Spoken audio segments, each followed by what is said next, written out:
So we are here today with Natalie, the Floacist Stewart. I just wanted to say give thanks for coming into my home. Oh, give thanks to you. I really appreciate the time that you've taken to do this interview today. And it was really important to me to do Launching Soul Heights as a movement to try and raise awareness, to try and offer some spiritual awareness for people on a spiritual path, but who are also in the modern lifestyle well, and to try and find that balance. And I thought you, being who you are, has a perfect insight into that. So I wanted to get to know a bit more about the women behind the music. Yes. And also kind of get up to date with where you are with a lot of your projects at the moment. Yeah, please. Gosh. So I'll try. I wanted to start with just like a normal day in your home. When you wake up on rising, what kind of rituals do you partake in? My rituals are kind of constant. I'm not allowed to open my eyes without smiling. That's a good rule. That's a rule. So much so that the only time it doesn't happen is occasionally, if I get awoken, which hardly happens. I also try to not open my eyes before I'm awake. It's interesting as well. A lot of my ritual, a lot of my prayer is just thanks nowadays. So I try to give thanks as many times possible throughout the day. I would say, someone asked me the other day, what is my spiritual practice? Yeah. And I said, that's my next question. Go ahead, my ahead. spiritual practice is memory. Yeah. I'm just trying to remember what's already there, more so than joining something or trying to find which one's supposed to suit me or who's gonna give this African descended energy who is multi-shrined. So I have ancestors from every race. Yeah.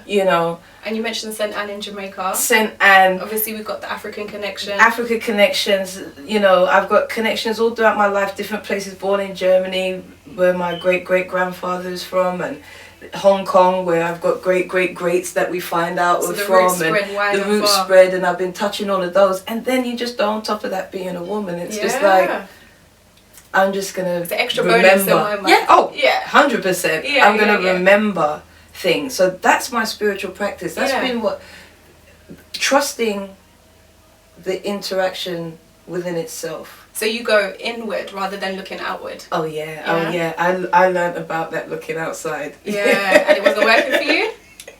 And so you felt like that was kind of a trusted source to go back. Yeah, I used to be addicted to like. Yeah. I pretty much wanted, on the whole, everybody to like me. Yeah. And thought that I could manage that. Yeah.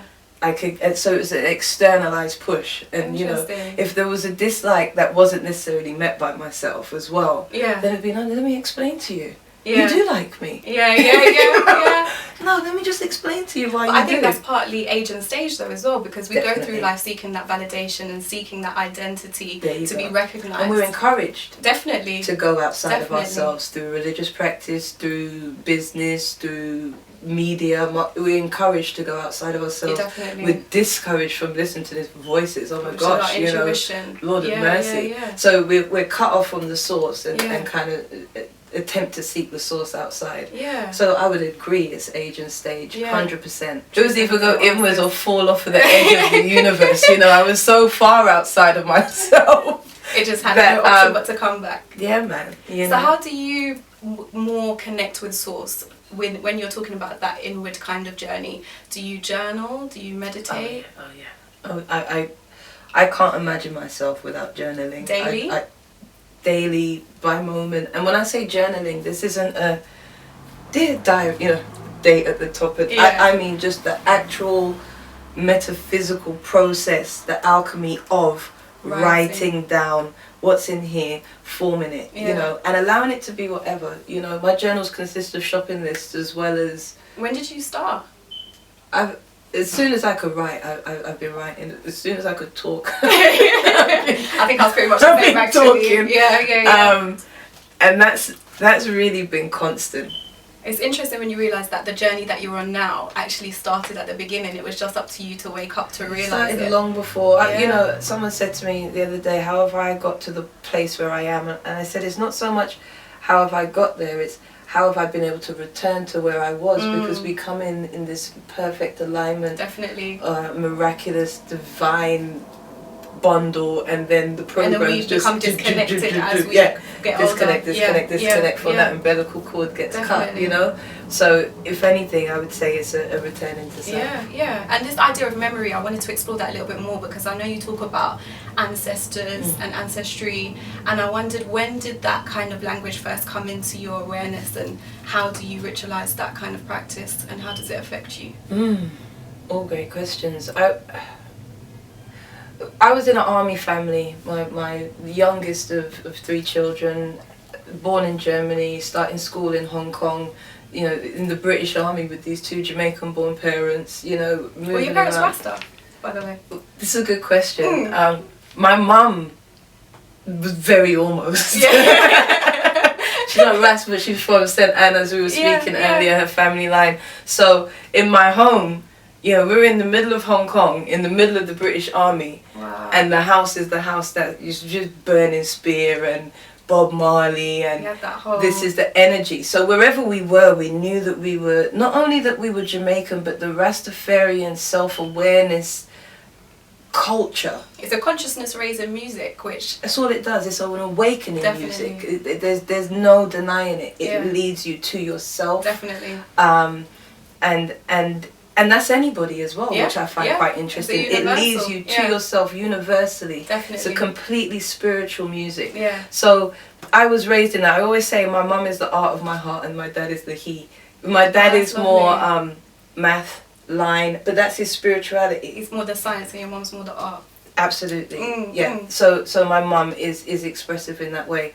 So the storytelling of my mum, of telling us about where grandma's from, and the bits that she knew about St. Anne and great grandma, and these things coming to me young, my mind was already invested. So I'm introduced with a degree of ancestral understanding without it even maybe being put like that. And then as a writer, and when I would read books, I would always think to myself, I don't want to read a book and then be less brave than the character that I may have read. I want to live my life like a book, you know, like a character, and all these characters I read. Be my own hero. Recognize it's my own parables. So if I'm being taught a Bible story, not to just do that, but to really, how is that in my life now? How does my parable look? It always immediately went like that. So for doing that, then meeting and seeing this externalized attempt of all of our spirituality being put into this kind of business mold of, you know, which church, mosque, synagogue are you going to join? You got a choice of 3, and none of you women can teach it. You know, this type of narrow thing. It just wasn't inviting to me.